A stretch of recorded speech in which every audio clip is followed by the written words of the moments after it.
क्या होता है जब 600 साल पुरानी एक भविष्यवाणी और आज की सबसे एडवांस अमेरिकन इंटेलिजेंसी रिपोर्ट एक ही तारीख की तरफ इशारा करें? साल 2026 भारत और पाकिस्तान के बीच एक ऐसा विनाशकारी युद्ध जिसकी चिंगारी पूरी दुनिया को जलाकर राख कर सकती है।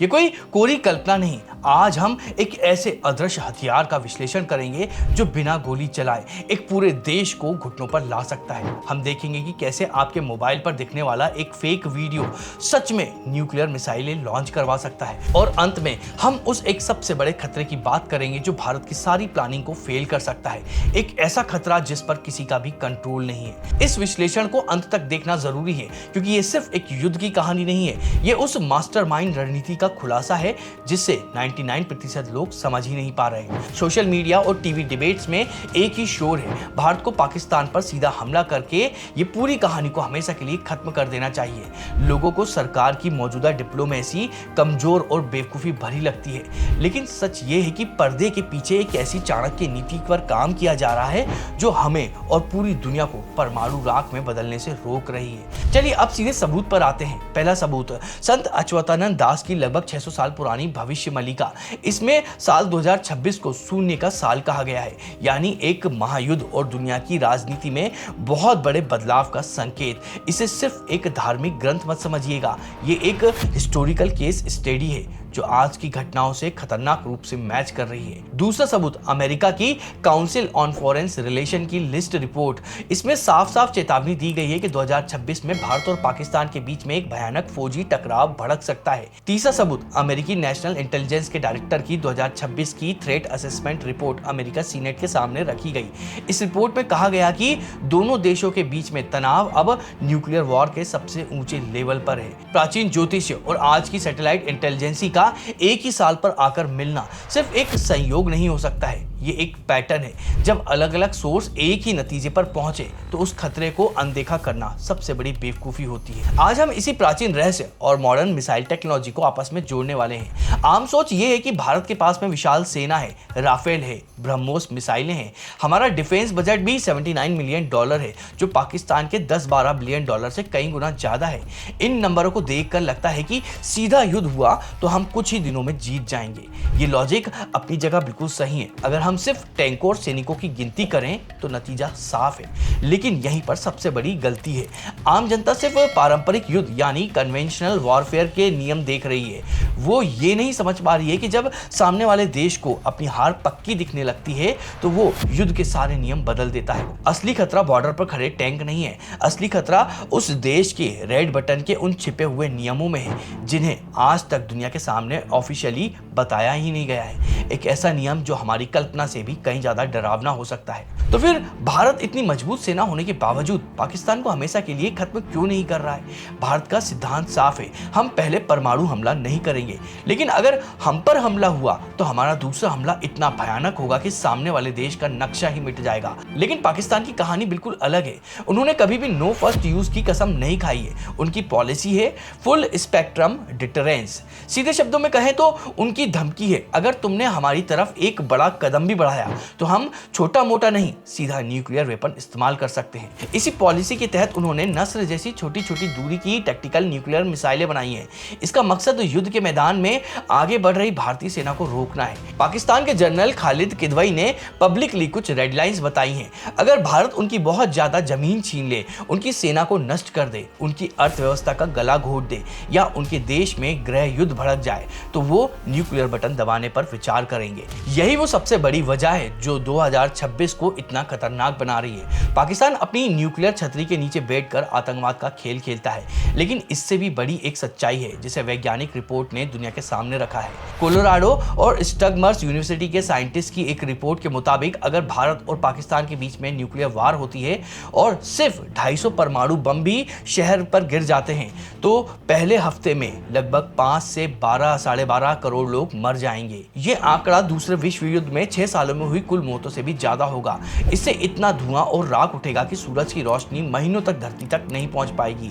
इसे ही न्यूक्लियर विंटर कहा जाता है। मतलब एटम बम से जो बच गए वो भूखमरी और ठंड से मारे जाएंगे।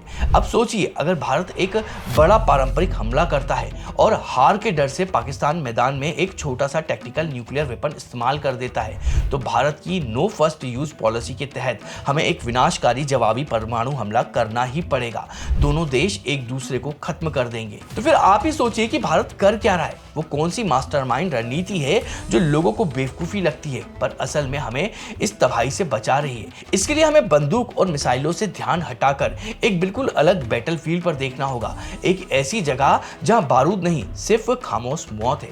अब आप सोच रहे होंगे कि एक तरफ 600 साल पुरानी भविष्यवाणी, दूसरी तरफ न्यूक्लियर बम और बीच में ये नदियों का पानी और मोबाइल स्क्रीन पर दिखने वाले डीप फेक, ये सब आपस में कैसे जुड़ रहे हैं। यहीं से शुरू होता है भारत का असली मास्टर स्ट्रोक। युद्ध हमेशा हथियारों से नहीं लड़ा जाता है। भारत ने 2026 के लिए अपना अदृश्य हथियार चुन लिया है और वो है पानी। 1960 में वर्ल्ड बैंक ने भारत पाकिस्तान के बीच में सिंधु जल संधि यानी इंडस वाटर ट्रीटी करवाई थी। इतने युद्धों के बावजूद ये संधि कभी नहीं टूटी, लेकिन अब भारत ने आतंकवादियों के जवाब में इस संधि को सस्पेंड करने के संकेत दे दिए हैं। भारतीय अधिकारियों ने कहा है कि सिंधु के पानी की एक बूंद भी पाकिस्तान नहीं जाने दी जाएगी और चिनाब और झेलम जैसी नदियों पर डैम बनाने का काम तेजी से कर दिया जाएगा। ये सिर्फ राजनीतिक दबाव नहीं, ये पाकिस्तान के लिए सर्वाइवल का जवाब है। उनकी 80% खेती सिंधु नदी के पानी पर निर्भर है। पानी रुकने का मतलब है फसलें तबाह, भुखमरी, बिजली संकट और पूरी अर्थव्यवस्था का बैठ जाना। इसे इकोनॉमिकल वारफेयर कहा जाता है। अगर 2026 की गर्मियों में मानसून कमजोर रहा और भारत ने किसी बड़े डैम को भरना शुरू कर दिया तो पाकिस्तान इसे सीधा हमला मान सकता है। इस बात को याद रखिए, क्योंकि ये पानी की तबाही ही आगे चलकर न्यूक्लियर बटन पर पहुंच सकती है। लेकिन युद्ध का मैदान सिर्फ नदियों तक सीमित नहीं है, एक नया मैदान है आपका मोबाइल फोन। आजकल डिजिटल वॉरफेयर और मिस इन्फॉर्मेशन का खतरा चरम पर है। सोशल मीडिया पर फेक तस्वीरें, डीप फेक वीडियो और झूठे दावे फैलाए जाते हैं। अब आप कल्पना कीजिए कि एक न्यूक्लियर संकट के बीच में जब फैसला लेने के लिए सिर्फ कुछ मिनट हो, तभी सोशल मीडिया पर एक डीप फेक वीडियो वायरल हो जाए कि दुश्मन ने न्यूक्लियर मिसाइल लॉन्च कर दी है, तो क्या होगा। दबाव में आकर कोई भी देश एक गलत अनुमान के आधार पर सच में न्यूक्लियर बटन दबा सकता है। एक छोटा सा फेक वीडियो पूरी दुनिया को न्यूक्लियर विंटर में धकेल सकता है। अब आप सोचिए कि क्या सीधे युद्ध लड़ना समझदारी है, जब एक फेक वीडियो या पानी की एक बूंद भी परमाणु युद्ध की शुरुआत कर सकती है। भारत की वो कौन सी कूटनीति है जो अनैतिक या बेवकूफी भरी लग सकती है, लेकिन असल में 2026 की तबाही को रोक रही है। याद है हमने भविष्य मलिका के शून्यकाल और 2026 की बात की थी, जब संत अच्युतानंद ने 600 साल पहले आंतरिक कलह यानी देश के अंदर होने वाली बगावत का संकेत दिया था। अब इसे मॉडर्न डेटा से मिलाकर देखिए। स्टीमसन सेंटर की एक रिपोर्ट में जेनजी रिबेलियन का जिक्र है। पाकिस्तान में युवा बेरोजगारी, महंगाई और भ्रष्टाचार से त्रस्त है। अब सारे डॉट्स आपस में जुड़ने लगे हैं। भारत का पानी रोकना और सीधे युद्ध से बचना ये कोई कमजोरी नहीं है, ये पाकिस्तान को बाहर से हराने के बजाय अंदर से तोड़ने की चाणक्य नीति है। भारत की स्ट्रेटेजी साफ है, अगर हम सेना से हमला करेंगे तो उनका न्यूक्लियर थ्रेशोल्ड ट्रिगर हो जाएगा, लेकिन अगर वो देश अपने ही आर्थिक और सामाजिक समस्याओं के बोझ तले दबकर अंदर से टूट जाएगा तो परमाणु हमले का कोई कारण ही नहीं बचेगा। भारत सीधे मिसाइल नहीं दाग रहा है, वो सिंधु जल संधि से पानी रोक रहा है, दुनिया में उसे अलग कर रहा है और अमेरिका जैसे देशों से उस पर प्रतिबंध लगवा रहा है। ये सब भविष्य मलिका के उसी शून्य काल की तरफ इशारा कर रहा है जहां एक देश अपनी ही अंदरूनी कलह और आर्थिक तबाही के कारण शून्य में चला जाएगा। लेकिन ये मत सोचिए कि सब कुछ कंट्रोल में है। ये एक बहुत ही खतरनाक खेल है और इस पूरी परफेक्ट प्लानिंग में एक ऐसा लूप होल है जिस पर ना भारत का कंट्रोल है और ना ही अमेरिका का।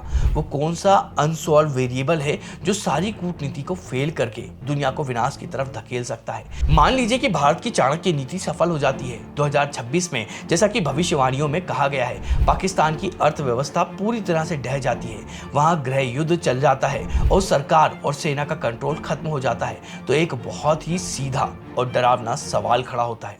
पाकिस्तान के पास में जो 170 परमाणु बम है वे किसके हाथ में लगेंगे। SIPRI की रिपोर्ट के अनुसार पाकिस्तान अपने न्यूक्लियर हथियारों का जखीरा तेजी से बढ़ा रहा है। जब देश में अराजकता फैलेगी, मिलिट्री का कमांड और कंट्रोल टूट जाएगा, तो क्या ये 170 परमाणु बम कट्टरपंथी आतंकियों के हाथ में नहीं जा सकते हैं? ये वो स्थिति है जहां नो फर्स्ट यूज या फिर फुल स्पेक्ट्रम डिटरेंस जैसी किसी भी पॉलिसी का कोई मतलब ही नहीं रह जाएगा। आतंकियों का कोई देश नहीं होता है, उनके लिए कोई अंतर्राष्ट्रीय कानून मान्य नहीं रखते हैं। उनके हाथ में रेड बटन आने का सीधा मतलब होता है कि वो बिना किसी चेतावनी के न्यूक्लियर विंटर की शुरुआत कर देंगे। यही वो अनकंट्रोल्ड फैक्ट है जो वॉशिंगटन से लेकर नई दिल्ली तक के रणनीतिकारों की नींद उड़ाकर रखा हुआ है। भारत और अमेरिका का दबाव पाकिस्तान को उस कगार पर धकेल रहा है जहां से वापस आना लगभग नामुमकिन है। लेकिन वो कगार जितनी तेजी से ढह रही है, उतनी ही तेजी से उन 170 परमाणु बमों की सुरक्षा भी खतरे में पड़ सकती है। शायद इसलिए भारत सरकार इतने संभल कर कदम उठा रही है। कभी कभी सबसे बड़ी जीत जंग के मैदान में दुश्मन को मारने में नहीं, बल्कि दुश्मन को खुद अपने ही बोझ से गिरने देने में होती है। बस शर्त यह है कि गिरते वक्त उसके हाथ में दुनिया को खत्म करने वाला कोई बटन ना हो। अगर ये वीडियो आपको पसंद आया तो इसको लाइक करिएगा, अपने साथियों के साथ में शेयर करिएगा और कमेंट को स्वैप करके हाइप नाम का नया ऑप्शन आया है तो इस वीडियो को हाइप जरूर करिएगा। और हम इसी तरह से रोचक विषयों पर वीडियो बनाते रहते हैं। अगर आप वो देखना चाहते हैं तो उसके लिए आप हमारे चैनल को सब्सक्राइब जरूर करिएगा। तो चलिए मिलते हैं अगले किसी ऐसे ही रोचक विषय के वीडियो पर।